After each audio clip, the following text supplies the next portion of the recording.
Hi ಎಲ್ರಿಗೂ ನಮಸ್ಕಾರ. ಎಲ್ಲರೂ ಹೇಗಿದ್ದೀರಾ? ಎಲ್ಲರೂ ಚೆನ್ನಾಗಿದ್ದೀರಾ ಅಂತ ಭಾವಿಸ್ತಾ ಇವತ್ತಿನ ವಿಡಿಯೋನ ಸ್ಟಾರ್ಟ್ ಮಾಡ್ತಾ ಇದ್ದೀನಿ. ಇವತ್ತಿನ ವಿಡಿಯೋದಲ್ಲಿ ಚಿಕನ್ ರೆಸಿಪಿನ ತೋರಿಸ್ಕೊಂಡು ಜೊತೆಗೆ ಚಿಕನ್ ತಿನ್ನೋದ್ರಿಂದ ಎಷ್ಟೆಲ್ಲ ಲಾಭಗಳಿವೆ, ಏನೆಲ್ಲ ಪ್ರಯೋಜನಗಳಿವೆ ಅನ್ನೋದನ್ನು ಕೂಡ ನಿಮ್ ಜೊತೆ ಶೇರ್ ಮಾಡ್ತಾ ಇದ್ದೀನಿ ಸ್ನೇಹಿತರೆ. ಈ ವಿಡಿಯೋ ಕೊನೆವರೆಗೂ ನೋಡಿ. ಇಷ್ಟ ಆದ್ರೆ ಒಂದು ಲೈಕ್ ಮಾಡಿ, ಶೇರ್ ಮಾಡಿ, ಕಮೆಂಟ್ ಮಾಡಿ, ಸಬ್ಸ್ಕ್ರೈಬ್ ಮಾಡ್ಕೊಳ್ಳೋದನ್ನ ಮರಿಬೇಡಿ ಅಂತ ಹೇಳ್ತಾ ಇವತ್ತಿನ ವಿಡಿಯೋನ ಸ್ಟಾರ್ಟ್ ಮಾಡ್ತಾ ಇದ್ದೀನಿ ಸ್ನೇಹಿತರೆ. ಇದು ಅವರೆಕಾಯಿ ಸೀಸನ್ ಆಗಿರೋದ್ರಿಂದ ಅವರೆಕಾಯಿ ತಂದು ಅದನ್ನ ಸುಲಿದು ಇದ್ಕಿ ರೆಡಿ ಮಾಡಿ ಇಟ್ಕೊಂಡಿದ್ದೆ. ಅಂದ್ರೆ ಒಂದ್ಸಲ ಇದ್ಕಿದ ಬೇಳೆ ಸಾಂಬಾರ್ ಮಾಡಿದ್ದೆ, ಇನ್ನೊಂದ್ಸಲ ಒಂದು ಸ್ವಲ್ಪ ಎತ್ತಿಟ್ಟಿದ್ದೆ. ಅಂದರೆ ಈ ಚಿಕನ್ ಏನಾದರೂ ಮಾಡಿದ್ರೆ ಅದರೊಳಗೆ ಹಾಕೋಣ ಚೆನ್ನಾಗಿರುತ್ತೆ ಅಂದ್ಬಿಟ್ಟು ಎತ್ತಿಟ್ಟಿದ್ದೆ. ಈ ಮೂಳೆ ಕೋಳಿ ಬರುತ್ತಲ್ಲ, ಅದು ಹಾಕಿ ಮಾಡಿದ್ರೆ ಚೆನ್ನಾಗಿರುತ್ತೆ ಇಕ್ಕಿದ ಬೆಳೆಗೆ. ಅಂದರೆ ಫಾರಂ ಕೋಳಿ ಅಂದರೆ ಬೈಲರ್ ಬರುತ್ತಲ್ಲ, ಅದು ಹಾಕಿದ್ರೆ ಚೆನ್ನಾಗಿರಲ್ಲ. ಹಾಗಾಗಿ ಇದು ಚಿಕನ್ ತಿನ್ನೋರಿಗೆ ಮಾತ್ರ ವಿಡಿಯೋ, ಚಿಕನ್ ತಿಂದೇ ಇರೋರು ಸ್ಕಿಪ್ ಮಾಡ್ಬೋದು. ಹಾಗಾಗಿ ನಮ್ಮನೇಲಿ ಯಾವಾಗಲೂ ಚಿಕನ್ ಮಾಡ್ತಾನೆ ಇರ್ತೀವಿ, ವಾರಕ್ಕೊಂದ್ಸಲ ಮಾಡ್ತೀವಿ ಚಿಕನ್ನು. ಹಾಗಾಗಿ ಮಾಡೋಣ ಅಂದ್ಬಿಟ್ಟು ಈಗ ಮಾಡ್ತಾ ಇದ್ದೀನಿ. ಅಂದರೆ ಇವಾಗ ಹೇಳಿದ್ನಲ್ಲ ಅವರೆಕಾಯಿ ಸೀಸನ್ ಆಗಿರೋದ್ರಿಂದ ಮಾಡೇ ಇಲ್ವಲ್ಲ. ಅದು ಅಲ್ಲದೆ ಇವಾಗ ಅವರೆಕಾಯಿ ಬೇರೆ ಕಡಿಮೆ ಬರ್ತಾ ಇದೆ ಇವಾಗ, ಜಾಸ್ತಿ ಬರ್ತಾ ಇಲ್ಲ. ಯಾಕಂದರೆ ಮಳೆ ಬಿದ್ದಿರೋದ್ರಿಂದ ಎಲ್ಲ ಹೋಗ್ಬಿಟ್ಟಿದೆಯಂತೆ ಗಿಡಗಳೆಲ್ಲ. ಹಾಗಾಗಿ ಅವರೆಕಾಯಿ ಕೂಡ ಬರ್ತಾ ಇಲ್ಲ ಜಾಸ್ತಿ. ಎಲ್ಲೋ ಒಂದು ಸಲ ಕಾಣ್ತು ಆ ಪೇಟೆ ಕಡೆ ಹೋದಾಗ, ಅಲ್ಲಿ ತೊಗೊಂಬಂದು ಇಟ್ಕೊಂಡಿದ್ದೆ 1-2 kg ಅಷ್ಟೇ. ಒಂದು ಸಲ ಇದ್ಕಿದ ಬೇಳೆ ಸಾಂಬಾರು ಮಾಡಿದ್ವಿ, ಇನ್ನೊಂದು ಸ್ವಲ್ಪ ಹಂಗೆ ಎತ್ತಿಟ್ಟಿದ್ದನ್ನ ಚಿಕನ್ಗೆ ಹಾಕೋಣ ಅಂದ್ಬಿಟ್ಟು ಚಿಕನ್ ಮಾಡ್ತಾಯಿದ್ದೀನಿ ಅಷ್ಟೇ. ಜಾಸ್ತಿ ಏನು ತೊಗೊಂಡಿರಲಿಲ್ಲ. ಅದು ಸುಲಿದ್ರೆ ಎತ್ಕಿದ್ರೆ ಸ್ವಲ್ಪನೇ ಆಗುತ್ತೆ. 1-2 kg ಕಾಯಿ ತಂದರೆ ಒಂದು ಪಾವು ಕಾಳು ಆಗುತ್ತೆ ಅಷ್ಟೇ, ಜಾಸ್ತಿನೂ ಆಗಲ್ಲ. ಹಾಗಾಗಿ ಅದರಲ್ಲೇ 2 ಟೈಮ್ ಸಾರು ಮಾಡಿದೆ ನಾನು. ಈಗ ಚಿಕನ್ ತಂದಿದ್ದಾರೆ, ಮಾಡ್ತಾಯಿದ್ದೀನಿ ಇವಾಗ.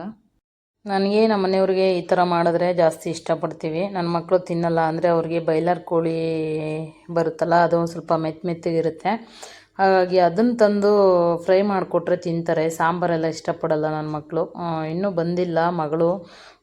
ಮಗ ಬಂದಿದ್ದಾನೆ 7:30 7:45 ಬಂದ. ಆದರೆ ಕರೆಂಟೇ ಇರಲಿಲ್ಲ. ಇಲ್ಲಿ ವೀಡಿಯೋ ಮಾಡಬೇಕಾದ್ರೆ ಲೈಟ್ ಹಾಕ್ಕೊಂಡೆ ನಾನು ವೀಡಿಯೋ ಮಾಡ್ತಾಯಿದ್ದೀನಿ. ಕರೆಂಟ್ ಇರಲಿಲ್ಲ. ಕತ್ಲೆ ಮನೆಗೆ ರಾತ್ರಿ ಅಡುಗೆ ಮಾಡಿದ್ದು. ಆಮೇಲೆ ಇನ್ನೊಂದು ಖಾರ ರುಬ್ಕೊಂಡಿರಲಿಲ್ಲ, ಎಲ್ಲ ರೆಡಿ ಮಾಡಿ ಇಟ್ಕೊಂಡಿದ್ದೀನಿ. 8:45 9 ಗಂಟೆ ಆದರೂ ಕರೆಂಟ್ ಬಂದಿಲ್ಲ. ತುಂಬಾ ಹೊಟ್ಟೆ ಹಸಿತಾಯಿತ್ತು. ಮಧ್ಯಾಹ್ನನೂ ಊಟ ಮಾಡಿರಲಿಲ್ಲ ನಾನು ನಮ್ಮ ಮನೆಯವರಿಬ್ರು. ಸಿಕ್ಕಾಪಟ್ಟೆ ಹೊಟ್ಟೆ ಹಸಿತಾಯಿತ್ತು. ಮಕ್ಳು ಹೆಂಗೋ ಲೈಟಾಗಿ ತಿನ್ಕೊಂಡಿದ್ರು. ನಮಗೆ ಸಿಕ್ಕಾಪಟ್ಟೆ ಹೊಟ್ಟೆ ಹಸಿವಾಗ್ತಿತ್ತು. ಕರೆಂಟ್ ಇರಲಿಲ್ಲ. ಬೇಗ ಖಾರ ರುಬ್ಬಾಕ್ಬಿಟ್ಟು ಅಡುಗೆ ಮಾಡೋಣ ಅಂತ ಅಂದರೆ ಕರೆಂಟ್ ಇರಲಿಲ್ಲ. ಆ ರೀತಿಯಾಗಿತ್ತು ಪರಿಸ್ಥಿತಿ. ಬರುತ್ತೋ ಬರಲ್ವ ಅಂತ ಅಂದ್ಕೊಂಡಿದ್ವಿ.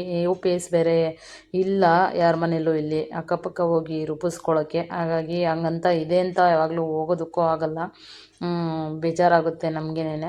ಅಕ್ಕಪಕ್ಕದವರು ಎಷ್ಟೇ ಕ್ಲೋಸ್ ಆಗಿದ್ರು ಅವ್ರ ಮನೆಗೆ ಏನೇ ಒಂದಕ್ಕಾಗಲಿ ಹೋಗೋದಕ್ಕೆ ಸಿಕ್ಕಾಪಟ್ಟೆ ಬೇಜಾರಾಗುತ್ತೆ. ಹಾಗಾಗಿ ನಾವು ಯಾರ ಮನೆಗೂ ಹೋಗಲ್ಲ. UPS ಸುಮಾರು ಮನೆಗಳಲ್ಲಿ ಇದೆ, ಆದ್ರೂ ನಾವು ಹೋಗಲ್ಲ. ನೋಡೋಣ ನಮ್ಮ ಮನೆಯಲ್ಲಿ ಆದರೆ ತರೋಣ ಅಂತ ಅಂದ್ಕೊಂಡಿದ್ದೀವಿ. ಗೊತ್ತಿಲ್ಲ ಯಾವಾಗ ತರ್ತೀವೋ. ಸದ್ಯಕ್ಕಂತೂ UPS ಬೇಕೇ ಬೇಕು. ಯಾಕಂದರೆ ಕರೆಂಟ್ ಸಿಕ್ಕಾಪಟ್ಟೆ ತೆಗಿತಿದ್ದಾರೆ. ಓದೋ ಮಕ್ಕಳು ಮನೇಲಿದ್ದಾರೆ, UPS ಇರಲೇಬೇಕು ಮನೆಯಲ್ಲಿ. ಕರೆಂಟ್ ಹೋಗ್ತಾಯಿದ್ರೆ ಅವ್ರು ಓದ್ಕೊಳ್ಳೋದಕ್ಕೂ ಡಿಸ್ಟರ್ಬ್ ಆಗುತ್ತೆ, ತೊಂದರೆ ಆಗುತ್ತೆ. ಹಾಗಾಗಿ ತರೋಣ ಅಂತ ಅಂದ್ಕೊಂಡಿದ್ದೀವಿ. ಇನ್ನೂ ಯಾವಾಗ ಟೈಮ್ ಕೂಡು ಬರುತ್ತೋ ಗೊತ್ತಿಲ್ಲ. ಈಗ ಒಂದು ಮೀಡಿಯಮ್ ಸೈಜ್ ಈರುಳ್ಳಿ ಹಚ್ಕೊಂಡು ಒಗ್ಗರಣೆಗೆ ಇಟ್ಟೆ ಫಸ್ಟು. ಅಂದರೆ ಬೇಯಬೇಕಲ್ವ, ಅದು ಮೂಳೆ ಇರುತ್ತೆ ಜಾಸ್ತಿ. ಹಾಗಾಗಿ ಬೇಯಬೇಕನ್ನ ಜಾಸ್ತಿ ಅದಕ್ಕೋಸ್ಕರ ಅದನ್ನು ಫಸ್ಟು ಬೇಯಕ್ಕೆ ಇಟ್ಬಿಟ್ಟೆ. ಅದನ್ನು ಬೇಯೋಷ್ಟಲ್ವೇ ಆಮೇಲೆ ಬೇಕಾದರೆ ಖಾರ ರುಬ್ಕೊಳ್ಬೋದು, ಈಸಿ ಆಗುತ್ತೆ ಅನ್ನೋದಕ್ಕೆ ಮೊದಲು ಬೇಯಕ್ಕಿಟ್ಟೆ. ಅಂದರೆ ಒಗ್ಗರಣೆ ಹಾಕ್ಬಿಟ್ಟು, ಒಗ್ಗರಣೆಗೆ ಏನೂ ಹಾಕಿಲ್ಲ, ಬರೀ ಎಣ್ಣೆ, ಕರಿಬೇವಿದ್ರೆ ಹಾಕ್ಕೊಳ್ಬೋದು, ಇಲ್ಲಾಂದರೆ ಸ್ಕಿಪ್ ಮಾಡ್ಬೋದು.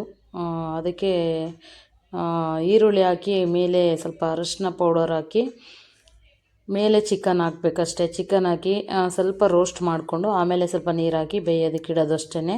ಇಲ್ಲಿ ಅದು ಬೇಯೋವರೆಗೂ ಈ ಕಡೆ ಖಾರಕ್ಕೂ ರೆಡಿ ಮಾಡ್ಕೊಳ್ತಾ ಇದ್ದೀನಿ. 2 ಮೀಡಿಯಮ್ ಸೈಜ್ ಈರುಳ್ಳಿ, 1 ಗಡ್ಡೆ ಬೆಳ್ಳುಳ್ಳಿ, ಒಂದು 5-6 ಒಣಮೆಣ್ಸಿನ್ಕಾಯಿ, ಟೇಸ್ಟ್ಗೆ ಹಸಿರು ಮೆಣಸಿನ್ಕಾಯಿ ಕೂಡ ತೊಗೊಂಡಿದ್ದೀನಿ. ಇಲ್ಲಿ 4 ಹಸಿರು ಮೆಣಸಿನ್ಕಾಯಿ ಇದೆ. ಕೊತ್ತಂಬರಿ ಸೊಪ್ಪು ಸ್ವಲ್ಪ ಜಾಸ್ತಿನೇ ತೊಗೊಂಡಿದ್ದೀನಿ. ಪುದೀನ ಇಲ್ಲ ಇಲ್ಲಿ.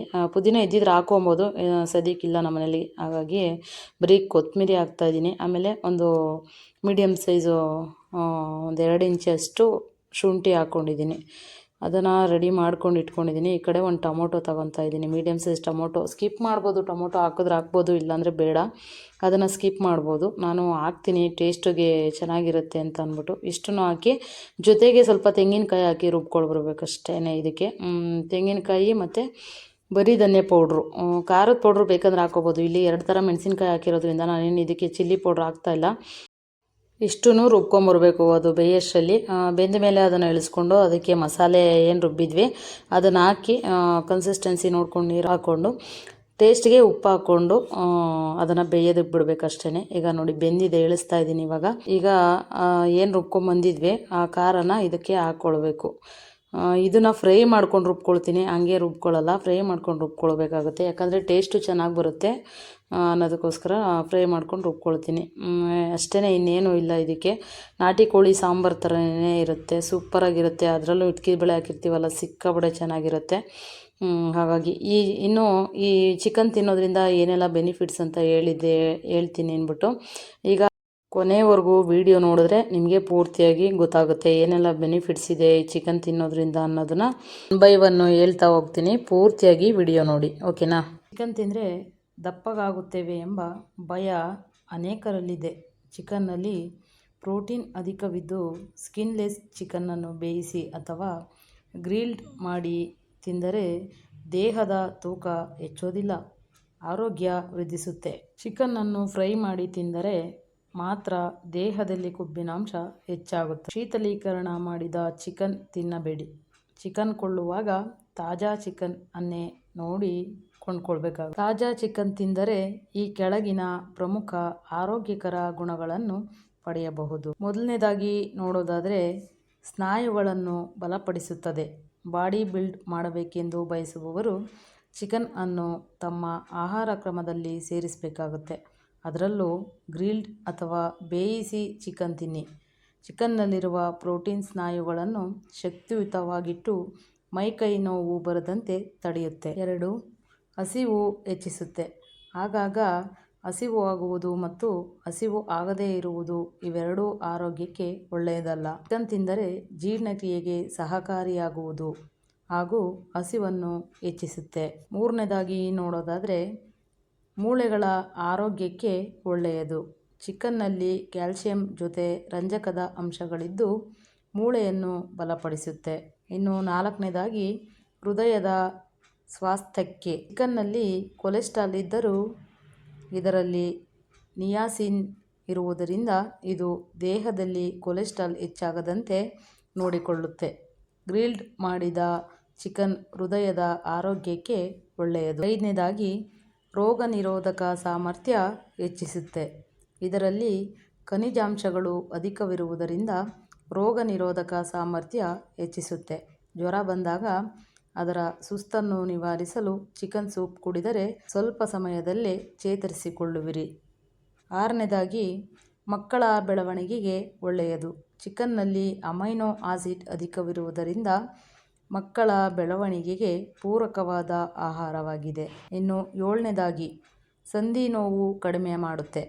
ಚಿಕನ್ನಲ್ಲಿ ಸೆಲೆನಿಯಂ ಇರುವುದರಿಂದ ಇದು ಸಂಧಿ ನೋವು ಹೆಚ್ಚಾಗುವುದನ್ನು ತಡೆಯುತ್ತೆ. 8ನೇದಾಗಿ ಮಾನಸಿಕ ಒತ್ತಡವನ್ನು ಕಡಿಮೆ ಮಾಡುತ್ತೆ. ತುಂಬ ಮಾನಸಿಕ ಒತ್ತಡದಲ್ಲಿ ಇದ್ದಾಗ ಚಿಕನ್ ಅಡುಗೆ ಅಥವಾ ಚಿಕನ್ ಸೂಪ್ ಕುಡಿಯಿರಿ. ನಿಮ್ಮ ಮಾನಸಿಕ ಒತ್ತಡ ಕಡಿಮೆಯಾಗಿ ಸ್ವಲ್ಪ ನೆಮ್ಮದಿ ದೊರೆತಂತೆ ಅನಿಸುತ್ತೆ. 9ನೇದಾಗಿ ಹೃದಯಾಘಾತ ಬರುವ ಸಾಧ್ಯತೆ ಕಡಿಮೆ ಮಾಡುತ್ತೆ.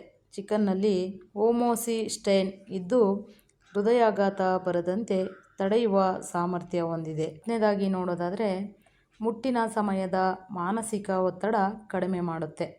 ಮುಟ್ಟಿನ ಸಮಯದಲ್ಲಿ ಆ ನೋವಿನಿಂದಾಗಿ ಹೆಚ್ಚಿನವರಿಗೆ ಮಾನಸಿಕ ಒತ್ತಡ ಉಂಟಾಗುತ್ತೆ. ಈ ಸಮಯದಲ್ಲಿ ಚಿಕನ್ ತಿಂದರೆ ಮಾನಸಿಕ ಒತ್ತಡ ಕಡಿಮೆ ಮಾಡುತ್ತೆ. 11ನೇದಾಗಿ ಸತುವಿನಂಶವಿದೆ. ಚಿಕನ್ನಲ್ಲಿ ಸತುವಿನಂಶ ಇರುವುದರಿಂದ ತ್ವಚೆ, ಕೂದಲಿನ ಆರೋಗ್ಯಕ್ಕೆ ಒಳ್ಳೆಯದು. ಇದು ದೇಹದಲ್ಲಿ ಸತುವಿನಂಶ ಕಡಿಮೆಯಾಗದಂತೆ ನೋಡಿಕೊಳ್ಳುತ್ತೆ. ಇಲ್ಲಿ ನಾವು ಹಸಿ ಕೊಬ್ಬರಿ ಹಾಕ್ಕೊಂಡ್ರೆ ಚೆನ್ನಾಗಿರುತ್ತೆ ಖಾರಕ್ಕೆ. ನಾನು ಇಲ್ಲಿ ಒಣ ಕೊಬ್ಬರಿಯನ್ನು ಹಾಕಿದ್ದೀನಿ, ಯಾಕಂದರೆ ಹಸಿ ಕೊಬ್ಬರಿ ಇರಲಿಲ್ಲ ನಮ್ಮ ಮನೇಲಿ, ಹಾಗಾಗಿ ಒಣ ಕೊಬ್ಬರಿ ತುರಿದಿಟ್ಕೊಂಡಿದ್ನಲ್ವ ಅದನ್ನೇ ಹಾಕಿದ್ದೀನಿ. ಸೇಮ್ ಮಸಾಲೆ ಪದಾರ್ಥಗಳು ಏನು ಹಾಕ್ತೀರಾ ನೀವು ಮಸಾಲೆ ಐಟಮು ಅದನ್ನೇ ಹಾಕ್ಕೊಳ್ಬೇಕು. ಎಕ್ಸ್ಟ್ರಾ ಏನು ಇಲ್ಲಿ ಆ್ಯಡ್ ಮಾಡಿಲ್ಲ. ಇಷ್ಟೇ ಐಟಮ್ ಹಾಕಿ ಮಾಡಿಕೊಂಡ್ರೆ ಚೆನ್ನಾಗಿರುತ್ತೆ, ಟೇಸ್ಟು ಚೆನ್ನಾಗಿ ಬರುತ್ತೆ. ಈರುಳ್ಳಿ ಎಲ್ಲ ಸ್ವಲ್ಪ ಜಾಸ್ತಿ ಹಾಕ್ಬಾರ್ದು. ನಾನು ಮಾಡಿರೋ ಕ್ವಾಂಟಿಟಿಲಿ ಅಂದರೆ 1.5 kg ಚಿಕನ್ನಿಗೆ ನಾನು ಏನು ಹಾಕ್ಕೊಂಡಿದ್ದೀನಿ ಐಟಮು ಅದೇ ಐಟಮಲ್ಲೇ ಅದೇ ಕ್ವಾಂಟಿಟಿನಲ್ಲೇ ನೀವು ಐಟಮ್ ಹಾಕ್ಕೊಳ್ಬೇಕು, ಆವಾಗ ಚೆನ್ನಾಗಿ ಬರುತ್ತೆ.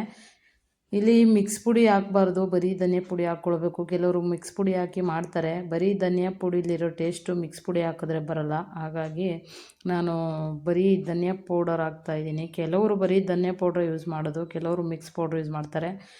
ನಾನು ಕೂಡ ಒಂದೊಂದು ಸಲ ಯೂಸ್ ಮಾಡಿದ್ದೀನಿ, ಆದರೆ ಆ ಟೇಸ್ಟೇ ಬೇರೆ, ಈ ಟೇಸ್ಟೇ ಬೇರೆ.